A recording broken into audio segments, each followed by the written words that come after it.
नमस्कार। द देसी अड्डा पर आपका स्वागत है। मैं हूं राकेश तिवारी।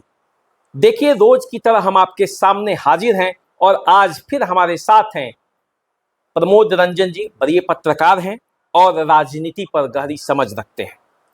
प्रमोद जी, आपका स्वागत है। बहुत बहुत धन्यवाद। देखिए, बिहार में प्रमोद जी नई सरकार का गठन होने वाला है।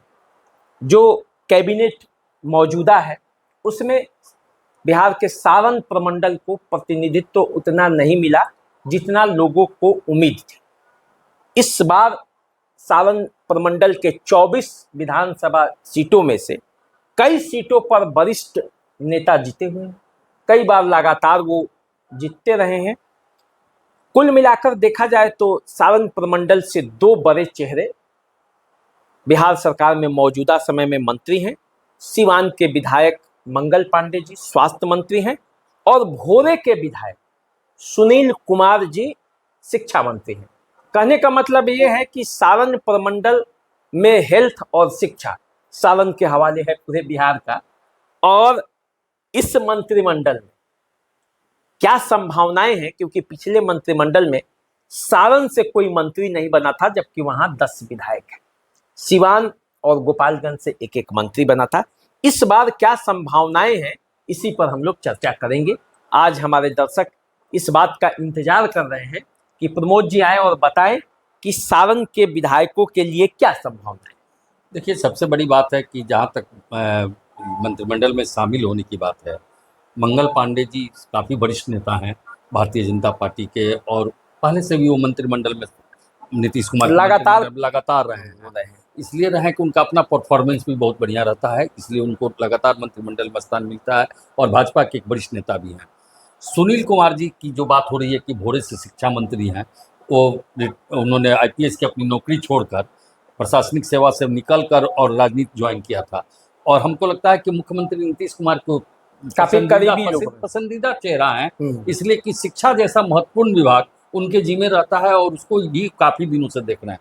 अब आप सारण प्रमंडल की बात राकेश जी कर रहे हैं, तो सारण प्रमंडल में अगर आप नज़र दौड़ाइएगा तो बहुत सारे नेता हैं जो बहुत अपने क्षेत्र में लोकप्रिय हैं और बहुत पुराने भी हैं। अब देखिए, हम लोग चाहेंगे कि सब पर चर्चा कर ली जाए। देखिए, गोपालगंज से शुरू करते हैं और सारण पर जाकर खत्म करेंगे, क्योंकि गोपालगंज से एक मंत्री हैं। वहां पे जो जिन चेहरों की बात है, तो गोपालगंज के बैकुंठपुर से मिथिलेश तिवारी विधायक हैं, बीजेपी के एक और बड़े चेहरा हैं, ब्राह्मण है। बरौली से जो है मनजीत सिंह, उनका खुद राजनीतिक पृष्ठभूमि है, वो बड़े कद्दावर नेता हैं।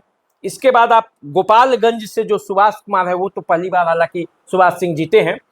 इसके अलावे जब आप आइएगा, तो जब आप कुचायकोट आइएगा, तो अमरेंद्र कुमार पांडे और पप्पू पांडे बाहुबली नेता माने जाते हैं। क्षेत्र में उनकी एक अपनी पकड़ है और नीतीश कुमार के करीबी विधायकों में से एक है। रामसेवक सिंह कुशवाहा एक बार मंत्री रह चुके हैं, हथुआ से वो विधायक हैं और माना जाता है कि नीतीश कुमार के गुड बुक में वो माने जाते हैं। तो जनता दल यूनाइटेड के कोटे से जो है वो मनजीत सिंह, रामसेवक सिंह कुशवाहा और अमरेंद्र कुमार पांडे और पप्पू पांडे, ये तीन नाम है। सुनील कुमार तो मुझे लगता है कि इस मंत्रिमंडल में भी उनको जगह मिलना ही चाहिए, लेकिन ये तीन और विधायक हैं। आपको क्या लगता है इसमें? देखिए, मंजीत बाबू का भी बहुत पुराना इतिहास रहा है। उनके पिताजी स्वर्गीय ब्रजकिशोर नारायण सिंह वहाँ से विधायक रहे हैं और बिहार सरकार में वो मंत्री भी रहे हुए हैं, और मंजीत बाबू का भी अपना एक अलग पहचान है, और इसको माना जाता है कि वो भी मुख्यमंत्री के काफ़ी करीब रहते हैं, और जिसके कारण उनकी भी अपनी दावेदारी है। अब आप आइए कुचायकोट के विधायक अमरेंद्र पांडे पप्पू जी की, तो अमरेंद्र पांडे पप्पू जी की जहाँ तक मुझे जानकारी है 5वीं बार जीत है। वो पांचवी बार कुचायकोट से, और अपने क्षेत्र में ही नहीं, गोपालगंज में उनकी अलग एक अपनी लोकप्रियता है, और ये माना जाता है कि वो हमेशा अपने क्षेत्र के लोगों के लिए जी जान से लगे रहते हैं। तो स्वाभाविक रूप से है कि जो 5 बार का विधायक रहा हो, 25 वर्षों से विधायक हो, तो उसकी भी दावेदारी बनती ही है। अब निर्णय लेना बिहार के नए मुख्यमंत्री के हाथ में है कि किसको लेता है। अब बात आपने किया है रामसेवक सिंह जी का, तो रामसेवक सिंह जी एक बार मंत्रिमंडल में रह चुके हैं, और आपने ठीक ही बताया कि वो मुख्यमंत्री के भी काफ़ी करीब हैं, तो रामसेवक सिंह भी अपना दावा करेंगे। लेकिन सबसे बड़ी बात है कि जो नई सरकार बन रही है, अगर भारतीय जनता पार्टी के नेतृत्व में नई सरकार बन रही है, तो नीतीश कुमार अपने कोटे से, जो जेडीयू का कोटा है, किनको किनको सेलेक्ट करते हैं, यह नीतीश कुमार पर निर्भर करता है। निश्चित रूप से। और देखिए, यदि बीजेपी कोटे की बात करेंगे गोपालगंज में, तो वहां गोपालगंज में बीजेपी के कोटे से सबसे बड़े नेता मिथिलेश तिवारी हैं और सीवान में मंगल पांडे हैं। तो दोनों ब्राह्मण हैं और दोनों बड़े नेता हैं। बीजेपी के सांगठनिक स्तर पर भी दोनों की मजबूत पकड़ है। देखिए, मंगल पांडे और ये मिथिलेश तिवारी जी की अगर आप बात करते हैं, तो मैं अपनी जो राजनीतिक समझता हूँ या सामाजिक तौर पर देखता हूँ, तो मंगल पांडे भारतीय जनता पार्टी के वरिष्ठ नेताओं में शामिल हैं, इसमें कहीं दो मत नहीं है। आज भी वो पश्चिम बंगाल में चुनाव में प्रभारी हैं। बिहार प्रदेश भारतीय जनता पार्टी का अध्यक्ष रह चुके हैं और लगातार मंत्रिमंडल में हैं, और उनकी वरिष्ठता को नजरअंदाज नहीं किया जा सकता है। और दूसरा ये है कि मंगल पांडे जी में एक खासियत है कि वो कोऑर्डिनेशन करके चलते हैं। जितनी पकड़ उनके अपने पार्टी के नेताओं पर है, उतनी ही पकड़ दूसरे दलों के नेताओं पर भी है। नीतीश कुमार के गुड बुक में है, वो जब मंत्रिमंडल, जब तेजस्वी यादव के साथ सरकार बनाए थे नीतीश कुमार, तब भी उनका आवास जो है वो खाली नहीं कराए थे, जबकि अन्य विधायकों का खाली हो गया था, मंत्रियों का खाली हो गया था। मंगल पांडे जी को पार्टी में इसलिए भी बहुत अहमियत है कि जहां पार्टी कहीं किसी समस्या में उलझी रहती है, किसी निराकरण को, तो उसमें मंगल पांडे जी की भूमिका बहुत सार्थक रहती है। इसलिए हमेशा मंगल पांडे को पार्टी तरजीह देती है कि मंगल पांडे हमारे सबसे वरिष्ठ नेताओं में है। और मिथिलेश तिवारी जी की जो बात है, तो मिथिलेश तिवारी जी भी काफ़ी पुराने भाजपा के नेता हैं। बक्सर से उन्होंने लोकसभा का चुनाव भी लड़ा था, इसके पहले भी वो विधायक रह चुके हैं। वो भी एक काफी बिहार प्रदेश भाजपा के उपाध्यक्ष भी रह चुके हैं। हाँ, तो इसलिए ये भी एक नेता है। तो इसमें अब सेलेक्ट करना कि मंगल पांडे और मिथिलेश तिवारी, ये पार्टी सेलेक्ट करेगी, आप और हम नहीं सेलेक्ट कर पाएंगे। निश्चित रूप से। और पार्टी जब तक किसी को दूसरी भूमिका में नहीं रखेगी, तब तक कहीं से हटा भी नहीं सकती है, क्योंकि परफॉर्मेंस के मामले में दोनों नेताओं का कोई सानी नहीं है।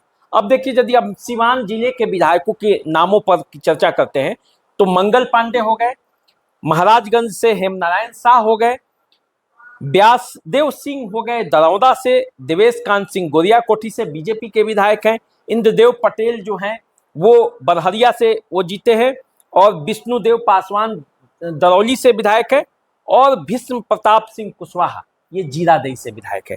तो ये इंद्रदेव पटेल, भीष्म प्रताप सिंह कुशवाहा, हेमनारायण शाह, ये सब लोग जो हैं जनता दल यूनाइटेड के विधायक है। क्या इसमें से किसी की संभावना आपको दिखाई देती है? निश्चित रूप से हमको संभावना दिखती है कि अगर सीनियरिटी के हिसाब से इन तीनों विधायकों में सीनियर हेमनारायण शाह है, और वैश्य कोटे से अगर आती है बात कि मंत्रिमंडल बनाने में, तो मुझे लगता है कि हेमनारायण शाह जी को मौका मिल सकता है, और महाराजगंज को यह गौरव प्राप्त हो सकता है कि हेमनारायण जी बिहार मंत्रिमंडल में शामिल हो जाए। और उनके शामिल होने का एक आधार ये भी है कि सीवान जिले में जब ये विधानसभा का चुनाव हुआ, तो सबसे अधिक वोटों से जीतने वाले हेमनारायण शाह ही थे। एनडीए के जितने भी विधायक हैं या कोई भी किसी भी दल के, तो सबसे हेमनारायण शाह के साथ एक और प्लस पॉइंट है कि उनकी छवि साफ सुथरी है, मृदुभाषी हैं, और उन पर किसी तरह का कोई आरोप नहीं है, और वैश्य कोटा से आते हैं। और निश्चित रूप से मंत्रिमंडल में जब जगह दिया जाता है, तब वैश्य कोटा भी दिया जाता है। तो मुझे लगता है कि इस बार जदयू इनको मौका दे सकती है,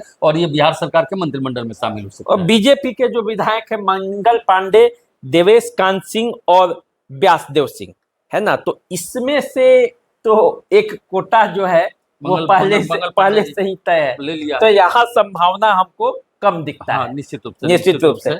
अब सिवान की चर्चा हो गई, गोपालगंज की चर्चा हो गई, और लेकिन सबसे महत्वपूर्ण है जो जो वर्तमान मौजूदा मंत्रिमंडल है उसमें भी छूट गया है, और वो जिला है सारण। सारण जो कि राजनीतिक रूप से बहुत ही मजबूत जिला है, जो लालू यादव का गढ़ है। राजीव प्रताप रूडी लंबे अरसे से जीतते आ रहे हैं। राजपूत जाति का, एक तरह से देखा जाए तो राजपूत और यादवों का वहाँ पे संघर्ष भी रहता है, और वहाँ से 4 राजपूत जाति से जीते हैं, जिनके बारे में कहा जाता है कि मंत्रिमंडल में आजकल उनकी संख्या कम होती जा रही है। तो वो कहाँ संभावनाएं हैं, और उन संभावनाओं पर आप क्या देखते हैं? देखिए, सारण जिले की बात, आप छपरा जिला की बात करते हैं, तो जहाँ राजीव प्रताप रूडी की बात कर रहे हैं, तो वही एक अहमियत महाराजगंज के सांसद जनार्दन सिंह सिग्रीवाल का भी है। वो भी तीसरी बार लोकसभा के लिए चुने गए हैं महाराजगंज और से। 4 विधानसभा क्षेत्र जो सारण जिले का है वो आता है, जनार्दन सिंह सिग्रीवाल जी के पास आता है। हम्म।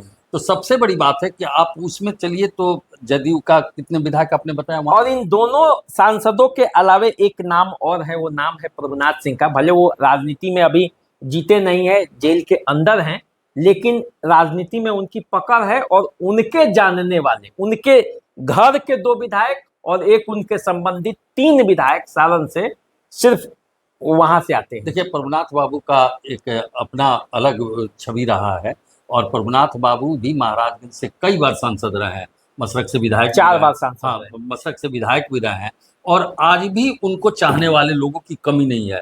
और निश्चित रूप से उनके पुत्र रणधीर सिंह, जो कि मांझी से विधायक हैं जेडीयू से, उनकी भी दावेदारी हो सकती है। इसलिए हो सकती है कि रणधीर सिंह का भी एक अपना छवि है, और प्रभुनाथ सिंह के पुत्र हैं, यह भी एक उनके लिए प्लस पॉइंट है। देखिए, सारण में यदि बात करेंगे विधायकों की, तो सोनपुर से विनय सिंह, तरैया से जनक सिंह और बनियापुर से जो प्रभुनाथ सिंह के भाई हैं केदारनाथ सिंह, भाजपा से ये बड़े नेताओं में शामिल है, बने पुराने नेता हैं। 2 तो उसमें से ये तीनों जो हैं वो अभी बीजेपी के विधायक हैं। और ये तीनों, और ये भी आश्चर्य है राकेश जी कि ये तीनों 3-4 बार जीत चुके हैं। 3-4 बार जीत चुके हैं। केदारनाथ सिंह तो कई बार जीते हैं, कई बार जीते 6 बार, छठी बार। हाँ, अभी विनय सिंह 3-4 बार जीत चुके हैं, पूरा हमको याद नहीं है। और वो राबड़ी देवी को पराजित किए करने वाले में से। और जनक सिंह भी कई बार विधायक बीजेपी के बड़े नेता वो भी हैं। तो अब सबसे बड़ी बात है कि ये भाजपा के कोटे से है, तो ये अब आप और हम कैसे बता सकते हैं कि इसमें से कौन होंगे? ये भाजपा नेतृत्व ही तय करेगा कि इन तीनों में किसको प्राथमिकता दी जा सकती है। अब देखिए, कृष्ण कुमार उर्फ मंटू पटेल जो अमनौर से विधायक हैं, वो एक बार मंत्री भी रह चुके हैं, और पिछले मंत्रिमंडल में, पिछले मंत्रिमंडल में बीजेपी उन्हें बड़ा कुर्मी नेता के तौर पर प्रोजेक्ट कर रही थी। इस मंत्रिमंडल में उन्हें अलग कर दिया गया। राजीव प्रताप रूडी के वो करीबी हैं। और एक नाम और मत भूलिए, छपरा से जो विधायक हैं छोटी कुमारी, राजीव प्रताप रूडी की करीबी हैं। तो यदि राजीव प्रताप रूडी की चली, तो इन दोनों नामों में से भी कोई एक नाम हो सकता है क्या? नहीं, देखिए, मंत्रिमंडल भारतीय जनता पार्टी के नेतृत्व में बन रहा है, और भारतीय जनता पार्टी की एक सबसे बड़ी बात है, इसको आप समझ रहे हैं और मुझे आपको बताने की जरूरत नहीं है। भाजपा जो भी मंत्री बनाता है, वो ये सोचकर बनाता है कि यह फ्यूचर में इससे मुझे क्या बेनिफिट मिलेगा। इसलिए वो उस बीजेपी का सिलेक्शन जो होता है बड़ा तरीका से होता है। और निश्चित रूप से मैं आपको कह रहा हूं कि सारे एमपी एमएलए की सबकी बातें होने के बाद भी मंत्रिमंडल जो बनेगा वो केंद्रीय नेतृत्व ही फाइनल करेगा। अंतिम मुहर केंद्रीय नेतृत्व से ही लगेगा को लगाना है। और केंद्रीय नेतृत्व में उसमें नीतीश कुमार की कम से कम ई वाली जो पहली वाली सरकार अभी जो बनेगी, इसमें आपको दिखेगा कि नीतीश कुमार की थोड़ी छाप रहेगी। देखिए, भले बाद में जो बदला, एक चीज स्पष्ट है कि भाजपा के जो मंत्री बनेंगे वो भाजपा का नेतृत्व तय करेगा, निश्चित रूप से। लेकिन जेडीयू के जो मंत्री बनेंगे वो नीतीश कुमार ही फाइनल करेंगे निश्चित रूप से कि कौन मंत्री बन रहेगा और कौन उप मुख्यमंत्री बनेगा। और नीतीश कुमार फाइनल करेंगे तो ये भी आपको मालूम है कि कौन फाइनल करेगा। संजय झा, ललन सिंह, विजय चौधरी, अशोक चौधरी, नीतीश कुमार के ये जो टीम है ये बैठ के तय करेगी, और नीतीश कुमार उससे सहमति लेके नीतीश कुमार अंतिम मुहर लगेगा। लेकिन मुझे अब लगता है अब कि जब ये मंत्रिमंडल बनने जाएगा और मंत्रियों की सूची होगी, इसमें से कुछ लोग उस कमेटी से बाहर रहेंगे और कुछ नए, जो मुझे जानकारी है, कुछ नए लोग उसमें जुड़ेंगे जो अब नीतीश कुमार के सलाहकार बनेंगे। क्योंकि अब नीतीश कुमार मुख्यमंत्री नहीं रहेंगे, इसलिए अब उनको सलाहकार में अपने लोग आएंगे। अपनों का अर्थ आप समझ रहे हैं, और वो उन्हें गाइड करेंगे कि आपके नेतृत्व को कैसे बरकरार रखा जा सकता है, इसलिए ये काम करना होगा। देखिए, सबसे बड़ी बात ये है कि निशांत कुमार भी उप मुख्यमंत्री के तौर पर शपथ लेंगे। ये भी लगभग तय माना जा रहा है। कहा जा रहा है, राजनीति के जो सूत्र बता रहे हैं कि निशांत कुमार बिहार के डिप्टी सीएम बनने लगभग तय है, बशर्ते कि अगर इस पर नीतीश कुमार मोहर लगा दे। बिना नीतीश कुमार के मोहर का तो कुछ होना ही नहीं। नीतीश कुमार मोहर लगा। तो देखिए नीतीश कुमार किस किस पर मोहर लगाते हैं और इसलिए बीजेपी इसलिए राकेश जी मैंने इस बात पर कहा कि नीतीश जी अक्सर परिवारवाद के विरोधी रहे हैं और यही कारण है कि अंतिम क्षण में निशांत कुमार का प्रवेश पार्टी में हुआ है। और इसलिए मुझे लगता है कि जब उस समय बातें होंगी तो या तो वो मौनम स्वीकार लक्षणम करके उनको सहमति दे दें या फिर जो अपना निर्णय लें। अब देखिए नीतीश कुमार क्या करेंगे ये तो नीतीश कुमार भी नहीं जानते। आप जानते हैं राजनीति में शाम को कुछ होता है, सुबह कुछ होता है।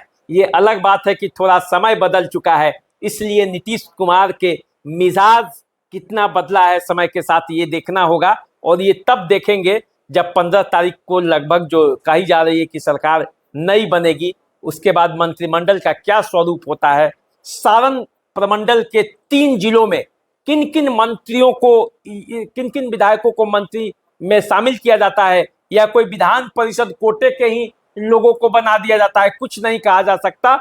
आपको इंतजार करना पड़ेगा। हम आपको अपडेट पहुंचाते रहेंगे, बताते रहेंगे। प्रमोद जी के साथ हम जुड़े रहेंगे आपसे। धन्यवाद।